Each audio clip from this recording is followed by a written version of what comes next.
Hi అండి. అందరికీ నమస్కారం. పెద్దల మాట సద్దెన్నం మూట అంటారు గదండీ! అదేనండి. ఈరోజు డ్రింక్ తయారు చేస్తున్నాను. ఈ ఎండాకాలం వచ్చిందంటే ప్రతిరోజు మేము ఉదయం గాని, సాయంత్రం ప్రతిరోజు తాగుతూ ఉంటాము. మనం నైట్ అన్నం వంచుకుంటాం గదా! అన్నం వంచుకున్న గెంజిని ఇట్లా నీళ్లు పోసి ఇట్లా పక్కన పెడతానమాట. ఒక గ్లాస్‌కి 3 గ్లాసులు నీళ్లు బోయాలి. అట్లా పోసి నిమ్మకాయ ఊరగాయ ఎప్పుడు ఇంట్లోనే పెట్టుకుంటా ఉంటాను. దాంట్లో ఏందంటే ఉప్పు, పసుపు అవి ఊరబెట్టి పక్కన పెట్టుకుంటాను. తర్వాతేమో మనం ఈ గెంజిని ఉంచాం గదా! దాంట్లో ఒక ఊరగాయి, కొంచెం సాల్టు కలుపుకొని పొద్దున్నే పరగడుపున తాగేసామంటే మన ఎంత నీరసంగా ఉన్నా సరే చాలా హెల్తీగా ఉంటామండి. చాలా హుషారుగా గూడా ఉంటుంది. అందుకే నేను మా పిల్లలకి ఇస్తాను.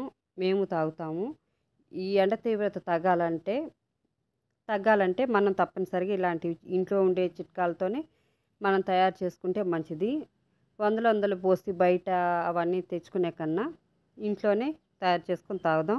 హెల్తీగా ఉందాం. Thank you. మా సైడ్ ఏమో కూటి నీళ్ళు అంటారు. మరి మీ సైడ్ ఏమంటారో కామెంట్